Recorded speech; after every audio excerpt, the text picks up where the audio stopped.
Tuanze kwa kujifunza somo letu. Kichwa cha somo kinasema anza kwa kumgusa Bwana. Yes. Anza kwa kumgusa Bwana.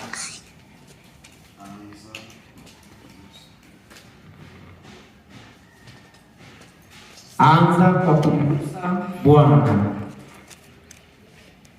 Haleluya. Amen.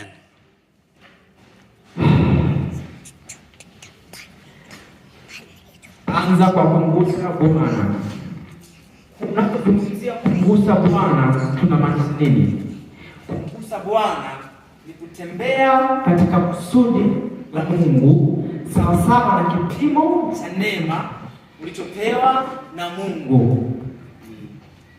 Kumgusa Bwana ni kutembea katika kusudi la Mungu sawasawa na kipimo cha neema ulichopewa na Mungu. Amen. Amen. Haleluya. Amen. Tukiangalia katika maandiko kwenye kitabu cha Efeso 1, Efeso sura ya kwanza mstari wa 4. Naomba tufungue maandiko. Efeso 1 mstari wa 4. Maandiko yanasema, Amen. Kama vile alivyotuchagua katika yeye, kabla ya kuwekwa misingi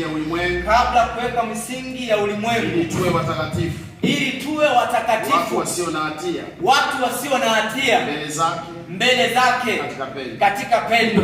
Kama vile alivyotuchagua katika yeye, nani? Kristo Yesu. Amen. Ili tuwe watakatifu, watu wasio na hatia mbele zake katika pendo. Nilikuwa naitafuta neno watakatifu. Anasema ili tuwe watakatifu.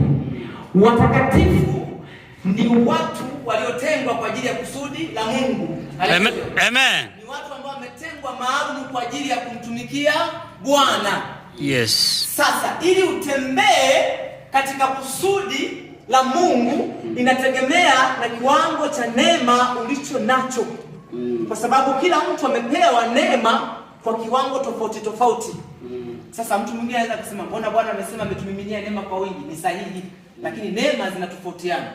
Bwana Yesu asifiwe. Amen. Mtu amepewa neema ya kwake kwa kiwango tofauti tofauti. Bwana Yesu asifiwe. Amen. Haleluya. Amen. Ukipewa neema yako kivyako itatumika sawa sawa na kile kiwango ambacho Mungu amefanyaje? Amekupa. Anasema ili tuwe watakatifu. Watakatifu tumesema ni watu ambao wametengwa kwa ajili ya kusudi la nini? Na Mungu. Ili utembee kwenye kusudi la Mungu inategemeana na neema uliyoibeba. Ni neema ina kiwango kiasi gani? Yes. Haleluya.